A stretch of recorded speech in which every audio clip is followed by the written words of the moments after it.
Hello students, public relations ನೀವು ಈ ಬಾರಿ ಕಲಿಯಲಿಕ್ಕಿರುವಂಥ ಸಬ್ಜೆಕ್ಟ್. ಪಬ್ಲಿಕ್ ರಿಲೇಷನ್ಸ್ ಅಂತ ಹೇಳುವಾಗ ಎರಡು ಶಬ್ದಗಳನ್ನು ಸೂಕ್ಷ್ಮವಾಗಿ ಗಮನಿಸಿ. ಪಬ್ಲಿಕ್ ಮತ್ತು ರಿಲೇಷನ್ಸ್. ಹೌದು, ನೀವು ಅಂದ್ಕೊಂಡ ಹಾಗೆ ಜನಸಾಮಾನ್ಯರ ಜೊತೆ ಉತ್ತಮ ಸಂಬಂಧವನ್ನು ಇಟ್ಕೊಳ್ಳೋದು ಅನ್ನೋ ರೀತಿಯ ಅರ್ಥ ಬರ್ತದೆ. ಆದರೆ ಅದು ತುಂಬ ವಿಶಾಲವಾಗಿದೆ ಕಾನ್ಸೆಪ್ಟ್. ಅಂದರೆ ಅದು ವ್ಯಕ್ತಿಯಿಂದ ಹಿಡಿದು ದೊಡ್ಡ ಸಂಸ್ಥೆಯವರೆಗೆ ಆಗಿರ್ಬೋದು, ಅಥವಾ ಸರ್ಕಾರಗಳ ನಡುವೆ ಆಗಿರ್ಬೋದು, ಅಂದರೆ ನಮ್ಮ ಮನೆಯಿಂದ ಹಿಡಿದು ಅಂತಾರಾಷ್ಟ್ರೀಯ ಮಟ್ಟದವರೆಗೆ ಇರ್ಬೋದು. ಈ ಪಬ್ಲಿಕ್ ರಿಲೇಷನ್ ಅನ್ನುವಂಥದ್ದು ಇದೆ. ನಮಗೆ ಗೊತ್ತಿದ್ದು ಗೊತ್ತಿಲ್ಲದೆಯೋ ನಾವು ಕೂಡ ಈ ಪಬ್ಲಿಕ್ ರಿಲೇಷನ್ ಟ್ಯಾಕ್ಟಿಕನ್ನು ಬಳಕೆ ಮಾಡ್ತಾನೆ ಇರ್ತೇವೆ. ನಮ್ಮ ವ್ಯಕ್ತಿಗಳ ನಡುವಿನ ಸಂಬಂಧಕ್ಕಿರ್ಬೋದು, ಅದೇ ನಮ್ಮ ಆರ್ಗನೈಸೇಷನ್ ಆಗಿರ್ಬೋದು, ಇನ್ಸ್ಟಿಟ್ಯೂಷನ್ ಆಗಿರ್ಬೋದು, ಅಥವಾ ಸರ್ಕಾರ ಆಗಿರ್ಬೋದು, ಅಥವಾ ಬೇರೆ ಯಾವುದೇ ಹಂತದಲ್ಲಿ ಕೂಡ ಪಬ್ಲಿಕ್ ರಿಲೇಷನ್ ಇಲ್ಲದೆ ಕೆಲಸ ನಡೆಯುವುದು ಭಾರಿ ಕಷ್ಟ. ಹಾಗಾದರೆ ಏನು ಪಬ್ಲಿಕ್ ರಿಲೇಷನ್ಸ್ ಅಂತ ಹೇಳಿದರೆ, ಅದಕ್ಕೆ ವಿಭಿನ್ನವಾದ ಬೇರೆ ಬೇರೆ ರೀತಿಯ ಆದರೆ ಒಂದೇ ರೀತಿಯ ಅರ್ಥವನ್ನು ಕೊಡುವಂಥ ಡೆಫಿನೇಷನ್ಸ್ಗಳಿದ್ದಾವೆ, ವ್ಯಾಖ್ಯಾನಗಳಿದ್ದಾವೆ. ಒಂದೊಂದೇ ತಿಳ್ಕೊಳ್ತಾ ಹೋಗುವ. ಏನು ಪಬ್ಲಿಕ್ ರಿಲೇಷನ್ ಅಂತ ಹೇಳಿದರೆ, public relation is 20th century phenomenon. ಅಂದರೆ ಇದು 20ನೇ ಶತಮಾನದ ಫಿನಾಮಿನನ್. ಇದರ ಅರ್ಥ ಅದು 20ನೇ ಶತಮಾನದಲ್ಲಿ ಆರಂಭವಾದದ್ದು ಅಂತಲ್ಲ, ಆದರೆ ಇದು ಕಾನ್ಸೆಪ್ಟ್ ಏನಿದೆ ಅದು ಪಬ್ಲಿಕ್ ರಿಲೇಷನ್ ಅಂತ ಅದಕ್ಕೆ ಹೆಸರು ಬಂದದ್ದು 20ನೇ ಶತಮಾನದಲ್ಲಿ. ಅದನ್ನೇ but traces of public relation were always with human being. ಅಂದರೆ ಮನುಷ್ಯ ಯಾವಾಗಿಂದ ಇದನೋ ಆಗಿನಿಂದಲೇ ಪಬ್ಲಿಕ್ ರಿಲೇಷನ್ನ ಒಂದು ಸಂಬಂಧ ಕಾಣ್ತದೆ, ಅದನ್ನು ಬಳಕೆ ಮಾಡ್ತಿರೋದು ಕಾಣ್ತದೆ. It includes a set of various activities. ಬೇರೆ ಬೇರೆ ಅದು ನಾವು ಚಟುವಟಿಕೆಗಳನ್ನು ಅದಕ್ಕೋಸ್ಕರ ಮಾಡ್ಬೋದು. ಯಾಕೆ ಮಾಡ್ತೇವೆ? That one may undertake to maintain good, healthy and mutual beneficial relationship with others. ಅಂದರೆ ಒಂದು ಉತ್ತಮವಾದ, ಆರೋಗ್ಯಕರವಾದ ಮತ್ತು ಪರಸ್ಪರ ಇಬ್ಬರಿಗೂ ಕೂಡ ಲಾಭಕರವಾದ ಸಂಬಂಧವನ್ನು ಬೆಳೆಸಲಿಕ್ಕೋಸ್ಕರ ನಾವು ಇದನ್ನು ಬಳಕೆ ಮಾಡ್ತೇವೆ. ಅಂದರೆ ವೇರಿಯಸ್ ಆ್ಯಕ್ಟಿವಿಟೀಸ್ ನಡೆಸ್ತೇವೆ. ಇದನ್ನು ನಾವು ಪಬ್ಲಿಕ್ ರಿಲೇಷನ್ ಅಂತ ಹೇಳ್ತೇವೆ. ಇದು ಒಂದು ಸರಳವಾದ ಒಂದು ವ್ಯಾಖ್ಯಾನ, ಆದರೆ ಇನ್ನಷ್ಟು ವ್ಯಾಖ್ಯಾನಗಳು ಇದ್ದಾವೆ. ಅದಕ್ಕಿಂತ ಮುಂಚೆ ಕೆಲವೊಂದು ಎಕ್ಸಾಂಪಲ್ಗಳನ್ನು ನೋಡುವ. ಅಂದರೆ ರಾಜರ ಕಾಲದಲ್ಲೂ ಪಬ್ಲಿಕ್ ರಿಲೇಷನ್ ಅನ್ನೋದು ಇತ್ತು. ಹೇಗಿತ್ತು? Kings or rulers have made systematic efforts to tell the people how great they were. ರಾಜರ ಕಾಲದಲ್ಲಿ ನೀವು ನೋಡಿರ್ಬೋದು. ಅಂದರೆ ರಾಜ ಅಂತ ಹೇಳುವಂಥದ್ದು ಇರ್ಬೋದು, ಅಥವಾ ರಾಜನ ಬಗ್ಗೆ ಒಂದಷ್ಟು ಹೊಗಳಿಕೆ ಇರ್ಬೋದು. ನೀವು ಕಲ್ಲಿನ ಕಂಬಗಳಲ್ಲಿ ಕೆತ್ತಿರೋದನ್ನು ನೋಡಿರ್ಬೋದು, ಚಿತ್ರಗಳನ್ನು ನೋಡಿರ್ಬೋದು. ಏನಂದರೆ ಒಬ್ಬ ರಾಜ ಒಬ್ಬ ಅದ್ಭುತವಾದ ವ್ಯಕ್ತಿ, ಅವನನ್ನು ಲೋಕದಲ್ಲಿ ಸೋಲಿಸುವವರೇ ಇಲ್ಲ ಅನ್ನೋ ರೀತಿಯಲ್ಲಿ ಒಂದು ಇಮೇಜನ್ನು ಕ್ರಿಯೇಟ್ ಮಾಡಿರ್ತಾರೆ. ನಿಜವಾಗ್ಲೂ ಹೌದಾ? ಇರ್ಬೋದು. ಆದರೆ ಅದನ್ನು ಜನಸಾಮಾನ್ಯರಿಗೆ ಅವನ ಬಗ್ಗೆ ಅದ್ಭುತವಾದ ಒಂದು ಗೌರವ ಬರುವ ಹಾಗೆ, ಅವನೊಬ್ಬ ಅದ್ಭುತವಾದ ವ್ಯಕ್ತಿ ಅನ್ನೋ ರೀತಿಯ ಭಾವನೆ ಬರುವ ಹಾಗೆ ಇದನ್ನು ಮಾಡಿರ್ತಾರೆ. ಹಾಗಾದರೆ ಇದು ಪಬ್ಲಿಕ್ ರಿಲೇಷನ್ ಟ್ಯಾಕ್ಟಿಕ್ಕೆ. ಆದರೆ ಆಗ ಆ ಹೆಸರಲ್ಲಿ ಅದನ್ನು ಹೇಳ್ತಾ ಇರಲಿಲ್ಲ ಅಷ್ಟೇ. ನಮ್ಮ ದೇಶ ಅಲ್ಲ, Greeks, Romans knew the importance of public relation, public opinion and PR. ಅಂದರೆ ಗ್ರೀಕ್ ಮತ್ತು ರೋಮನ್ ಸಾಮ್ರಾಜ್ಯ ಅದ್ಭುತವಾದ ವಿಶಾಲವಾದ ಸಾಮ್ರಾಜ್ಯಗಳು. ಗ್ರೀಕ್ ಮತ್ತು ರೋಮನ್ರಿಗೆ ಅವರವರಿಗೆ ಆಗ್ತಾ ಇರಲಿಲ್ಲ, ಅದು ಬೇರೆ ವಿಷಯ. ಆದರೆ ಎರಡೂ ರಾಜ ಮನೆತನದವರು ಅದ್ಭುತ ಸಾಧಕರು. ಅವರು ಕೂಡ ಈ ಪಬ್ಲಿಕ್ ಒಪಿನಿಯನ್ ಅಂದರೆ ಸಾರ್ವಜನಿಕ ಅಭಿಪ್ರಾಯ ಮತ್ತು ಸಾರ್ವಜನಿಕ ಸಂಪರ್ಕ, ಪಬ್ಲಿಕ್ ರಿಲೇಷನ್ ಅನ್ನೋದನ್ನು ಎರಡನ್ನೂ ಕೂಡ ಅರಿತಿದ್ರು ಮತ್ತು ಅದನ್ನು ಚೆನ್ನಾಗಿ ಬಳಕೆ ಕೂಡ ಮಾಡ್ತಾಯಿದ್ರು ಅಂತ ಇತಿಹಾಸ ಹೇಳ್ತದೆ. ಯಾಕೆ ಅಂತ ಹೇಳಿದ್ರೆ, ಆಗ ತಮ್ಮ ರಾಜ್ಯದ ಜನರ ಗಮನ ತಮ್ಮ ಕಡೆ ಇರಬೇಕು, ಅವರು ತಮ್ಮ ನಿಯಂತ್ರಣದಲ್ಲಿರಬೇಕು, ನಮ್ಮ ಬಗ್ಗೆ ಅದ್ಭುತವಾದ ಒಳ್ಳೆಯ ಒಪಿನಿಯನನ್ನು ಅವರು ಹೊಂದಿರಬೇಕು. ಆಗ ಮಾತ್ರ ಈ ದೇಶದ ಒಳಗಿನ ಗಲಭೆಗಳನ್ನು ತಪ್ಪಿಸಲಿಕ್ಕೆ ಸಾಧ್ಯ ಆಗ್ತದೆ. ಮತ್ತು ಇಡೀ ಸಾಮ್ರಾಜ್ಯದ ದೊಡ್ಡ ಸಾಮ್ರಾಜ್ಯ ಆಗಿರೋದರಿಂದ ಆ ಸಾಮ್ರಾಜ್ಯವನ್ನು ಹಿಡಿತದಲ್ಲಿ ಇಟ್ಕೊಳ್ಳಿಕ್ಕೆ ಸಾಧ್ಯ ಆಗ್ತದೆ ಅನ್ನುವ ಬೇರೆ ಬೇರೆ ಉದ್ದೇಶದಿಂದ ಅವರು ಈ ಪಬ್ಲಿಕ್ ರಿಲೇಷನ್ ಟ್ಯಾಕ್ಟಿಕ್ಗಳನ್ನು ಬಳಕೆ ಮಾಡ್ತಾಯಿದ್ರು. ಮತ್ತೊಮ್ಮೆ ಹೇಳ್ತೇನೆ, ಆಗ ಇದಕ್ಕೆ ಪಬ್ಲಿಕ್ ರಿಲೇಷನ್ ಅನ್ನೋ ಹೆಸರಿರಲಿಲ್ಲ ಅಷ್ಟೇ. ಮತ್ತು industrial evolution of 17th century and 18th century boosted public relation.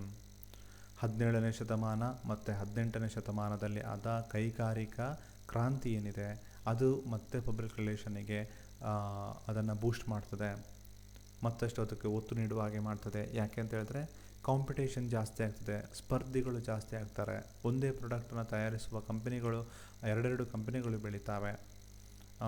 ಎಲ್ಲ ಕಂಪನಿಗಳಿಗೂ ಕೂಡ ಉಳಿಬೇಕು ಅಂತಾದರೆ ಜನರನ್ನು ಓಲೈಸಬೇಕು, ಕಸ್ಟಮರ್ಗಳನ್ನು ಪಡಿಬೇಕು. ಹಾಗಾಗಿ ಏನಾಗ್ತದೆ, ಬೇರೆ ಬೇರೆ ರೀತಿಯ ಪ್ರಯತ್ನಗಳು ನಡೀತವೆ. ಅದು ಬೇರೆ ಪ್ರಯತ್ನಗಳು ಏನಿದೆ, ಬೇರೆ ಬೇರೆ ಪ್ರಯತ್ನಗಳು ಅಂತ ಹೇಳಿದ್ರೆ ಅದು ಪಬ್ಲಿಕ್ ರಿಲೇಷನ್ ಟ್ಯಾಕ್ಟಿಕ್ಸ್ ಅಂತ ನಾವೇನು ಹೇಳ್ತೇವೆ ಅದೇ ಆಗಿರ್ತದೆ. ಆದರೆ ಹೆಸರು ಮಾತ್ರ ಅದಿರಲಿಲ್ಲ. ನಂತರ along with production enterprise became very important. Production ವಸ್ತುಗಳನ್ನು ಪ್ರೊಡಕ್ಟ್ ಮಾಡಿ ಮಾರೋದು ಮಾತ್ರ ಆಗ ಉದ್ದೇಶ ಆಗಿರಲಿಲ್ಲ, ಅದನ್ನು ಬಿಸ್ನೆಸ್ ಆಗಿ ಬೆಳೆಸಬೇಕು, ಅದಕ್ಕೊಂದು ಇಮೇಜ್ ಬೇಕು, ಜನ ಅದನ್ನು ನಂಬಬೇಕು. ಈ ರೀತಿಯ ಹೊಸ ಹೊಸ ಏನು ಅಗತ್ಯತೆಗಳು ಕಂಡುಬರ್ತವೆ. ಸೊ ಅದಕ್ಕೋಸ್ಕರವಾಗಿ a class of people used their skills to market the products and helped others. ತಮ್ಮ ಒಂದು ವರ್ಗದ ಜನ ಏನು ಮಾಡ್ತಾರೆ ಅಂತ ಹೇಳಿದ್ರೆ ಅವರೊಂದು ಸ್ಕಿಲ್ಲನ್ನು ಯೂಸ್ ಮಾಡ್ಕೊಳ್ತಾರೆ. ಯಾಕೆ ಅಂತ ಹೇಳಿದ್ರೆ ತಮ್ಮ ಪ್ರಾಡಕ್ಟ್, ತಮ್ಮ ಸರ್ವೀಸನ್ನು ಸೇಲ್ ಮಾಡಲಿಕ್ಕೋಸ್ಕರ ಮತ್ತು ಇತರರಿಗೂ ಕೂಡ ಈ ನಿಟ್ಟಿನಲ್ಲಿ ಸಹಾಯ ಮಾಡಲಿಕ್ಕೋಸ್ಕರ. ಏನದು ಇತರರಿಗೆ ಸಹಾಯ ಮಾಡೋದು ಅಂತ ಹೇಳಿದರೆ, ಈಗ ನಾವು ಪಬ್ಲಿಕ್ ರಿಲೇಷನ್ ಆಫೀಸರ್ ಅಂತ ಹೇಳ್ತೇವೆ ಅಥವಾ ಏಜೆನ್ಸಿ ಅಂತ ನಾವೇನು ಹೇಳ್ತೇವಲ್ಲ, ಆ ರೀತಿ ಏಜೆನ್ಸಿಗಳು ಏನು ಮಾಡೋದು ಈ ನಿಟ್ಟಿನಲ್ಲಿ ಬೇರೆ ತಮ್ಮ ಕ್ಲೈಂಟ್ಸ್ ಏನಿದ್ದಾರೆ ಅವರಿಗೆ ಸಹಾಯ ಮಾಡ್ತದೆ, ಅಷ್ಟೇ ಮಾಡ್ತಾರೆ. ಇದು ಹಿಂದೆ ಮಾಡ್ತಾಯಿದ್ದದ್ದು ಕೂಡ ಅದೇ, ಆದರೆ ಹೆಸರುಗಳು ಮಾತ್ರ ಅದಿರಲಿಲ್ಲ ಅಷ್ಟೇ. ಡೆಫಿನೇಷನ್ ನಾನು ಹೇಳಿದ ಹಾಗೆ ಡೆನ್ನಿ ಕ್ರಿಸ್ವಾಲ್ಡ್ ಅಂತೇಳಿ, ಅದು ತುಂಬ ಒಂದು ಹಳೆಯ ಡೆಫಿನೇಷನ್. ಅವರು ಒಂದು ನ್ಯೂಸ್ ಲೆಟರ್ ಇರ್ತದೆ, ಪಬ್ಲಿಕ್ ರಿಲೇಷನ್ ನ್ಯೂಸ್ ಅಂತ ಹೇಳಿ ಒಂದು ನ್ಯೂಸ್ ಲೆಟರ್ ಇರ್ತದೆ. ಅದರಲ್ಲಿ ಅವರು ಹೇಳ್ತಾರೆ, public relation is the management functions which evaluates public attitudes, identifies the policies and procedure of organization with public interest and executes a program of action to earn public understanding and acceptance. ಅಲ್ಲಿ public understanding ಮತ್ತು ಅಕ್ಸೆಪ್ಟೆನ್ಸನ್ನು highlight ಮಾಡಿದ್ದೇನೆ. ಯಾಕೆಂತ ಹೇಳಿದರೆ PR is the management function, ಅದು ನಿರ್ವಹಣಾ ಒಂದು ಪ್ರಕ್ರಿಯೆ ಆಗಿರ್ತದೆ. ವಿಚ್ ಇವ್ಯಾಲ್ಯುಯೇಟ್ಸ್ ಪಬ್ಲಿಕ್ ಆ್ಯಟಿಟ್ಯೂಡ್, ಜನರ ಆ್ಯಟಿಟ್ಯೂಡ್ ಏನಿದೆ ಅದನ್ನು ಗಮನಿಸ್ತದೆ, ಅವರ ಒಪಿನಿಯನ್ನ ಗಮನಿಸ್ತದೆ. ಐಡೆಂಟಿಫೈಸ್ ದ ಪಾಲಿಸೀಸ್, ಏನಂತಂದರೆ ಪಾಲಿಸಿಗಳು ಏನು ನಮ್ಮ ಕಂಪನಿದು, ನಮ್ಮ ಆರ್ಗನೈಸೇಷನ್ನ ಪಾಲಿಸಿಗಳು ಏನು ಅದನ್ನು ಗಮನಿಸ್ಕೊಳ್ತದೆ. ಮತ್ತು and procedure of the organisation, ನಮ್ಮ ಆರ್ಗನೈಸೇಷನಲ್ಲಿ ಯಾವ ಪ್ರೊಸೀಜರನ್ನು ಯಾವ ರೀತಿ ನಾವು ಮಾಡ್ತೇವೆ, ನಮ್ಮ ನಿಲುವೇನು ಅದನ್ನು ನೋಡ್ಕೊಳ್ತದೆ. ವಿತ್ ಪಬ್ಲಿಕ್ ಇಂಟ್ರೆಸ್ಟ್, ಜನರ ಆಸಕ್ತಿ ಏನಿದೆ, ಜನರ ಅಗತ್ಯತೆ ಏನಿದೆ ಅದನ್ನೂ ಕೂಡ ಗಮನಿಸ್ಕೊಳ್ತದೆ. And executes a program of action, ಇದನ್ನೆಲ್ಲ ನೋಡಿಕೊಂಡು ಒಂದು ಪ್ರೋಗ್ರಾಮ್ ಆಫ್ ಆ್ಯಕ್ಷನ್ ಅಂದರೆ ಇದನ್ನು ಏನು ಚಟುವಟಿಕೆಯನ್ನು ಎಕ್ಸಿಕ್ಯೂಟ್ ಮಾಡ್ತದೆ. ಟು ಅರ್ನ್, ಯಾಕೆ to earn public understanding and acceptance, ಜನರಿಗೆ ಅದನ್ನು ಅರ್ಥ ಮಾಡಿಸ್ಲಿಕ್ಕೋಸ್ಕರ, ಜನರಿಗೆ ತಮ್ಮ ನಿಲುವನ್ನು ಅವರು ಒಪ್ಪು ಹಾಗೆ ಮಾಡೋದಕ್ಕೋಸ್ಕರ ಇದು ಮಾಡ್ತದೆ. ಮತ್ತು ಅವರು ಒಪ್ಪು ಹಾಗೆ ಮಾಡೋದು ಇದರ ತುಂಬ ಮುಖ್ಯವಾದ ಉದ್ದೇಶ ಆಗಿರ್ತದೆ. ಆ ಉದ್ದೇಶವನ್ನು ನೆರವೇರಿಸಲಿಕ್ಕೋಸ್ಕರ ಇಷ್ಟೆಲ್ಲ ಕೆಲಸ ಮಾಡಬೇಕಾಗ್ತದೆ.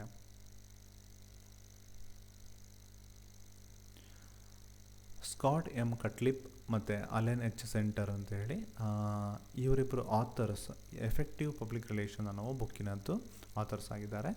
ಇವರು ಏನು ಹೇಳ್ತಾರೆ ಪಬ್ಲಿಕ್ ರಿಲೇಷನ್ ಅಂತ ಬಗ್ಗೆ ಹೇಳಿದರೆ, public relation is the planned effort to influence through good character and responsible performances based upon mutual satisfactory two way communication. Public relation is the planned effort, ಅಂದರೆ ಇದು ಎಫರ್ಟ್ ಮಾತ್ರ ಅಲ್ಲ, ಪ್ಲ್ಯಾನ್ಡ್ ಎಫರ್ಟ್ ಅಂದರೆ ನಾವು ತುಂಬ ಯೋಚಿಸಿ ಕೆಲಸವನ್ನು ಮಾಡ್ತೇವೆ.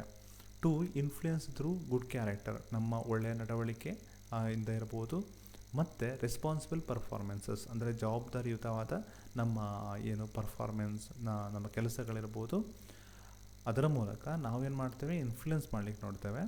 Based upon mutual satisfactory two way communication, ಇದು ಯಾವುದರ ಮೇಲೆ ಆಧಾರಿತವಾಗಿರ್ತದೆ ಅಂತ ಹೇಳಿದರೆ ಮ್ಯೂಚುವಲ್, ಒಂದು ಇಬ್ಬರಿಗೂ ಕೂಡ ಲಾಭದಾಯಕವಾಗಿರಬೇಕು ಮತ್ತು ಸ್ಯಾಟಿಸ್ಫ್ಯಾಕ್ಟರಿ ಟು ವೇ ಕಮ್ಯುನಿಕೇಷನ್, ಅಂದರೆ ಇಬ್ಬರೂ ಒಪ್ಪುವಂತಹ ಸ್ಯಾಟಿಸ್ಫ್ಯಾಕ್ಷನ್ ಇರುವಂತಹ ಟೂ ವೇ ಕಮ್ಯುನಿಕೇಷನ್, ಅಂದರೆ ದ್ವಿಮುಖ ಸಂವಹನದ ಮುಖಾಂತರ ನಾವು ಇದನ್ನು ಮಾಡ್ತೇವೆ. ಇನ್ಫ್ಲುಯೆನ್ಸ್ ಮಾಡಲಿಕ್ಕೋಸ್ಕರ ಯಾವುದರ ಮುಖಾಂತರ ಗುಡ್ ಕ್ಯಾರೆಕ್ಟರ್ ಮತ್ತು ರೆಸ್ಪಾನ್ಸಿಬಲ್ ಪರ್ಫಾರ್ಮೆನ್ಸ್ ಮುಖಾಂತರ ಯಾವುದರ ಮೇಲೆ ಆಧಾರಿತವಾಗಿರುತ್ತದೆ, upon mutual satisfactory good way communication ಅಂತೇಳಿ. Public relation society of America ಅಂತೇಳಿ ಪಬ್ಲಿಕ್ ರಿಲೇಷನ್ನ ಬಗ್ಗೆ ಒಂದು ಅದಕ್ಕೆ ಪ್ರೊಫೆಷನಲ್ ಟಚ್ ಕೊಟ್ಟ ಒಂದು ಸಂಸ್ಥೆ ಇದು, PRSA, ಅಮೇರಿಕಾದ ಸಂಸ್ಥೆ. ಅವರು ಪಬ್ಲಿಕ್ ರಿಲೇಷನ್ ಬಗ್ಗೆ ಏನು ಹೇಳ್ತಾರೆ ಅಂತ ಹೇಳಿದರೆ, public relations is A strategic communication process, ಅಂದರೆ ಒಂದು ತುಂಬ ಪ್ಲ್ಯಾನ್ ಮಾಡಿದಂಥ ಒಂದು ಸಂವಹನ ಪ್ರಕ್ರಿಯೆ.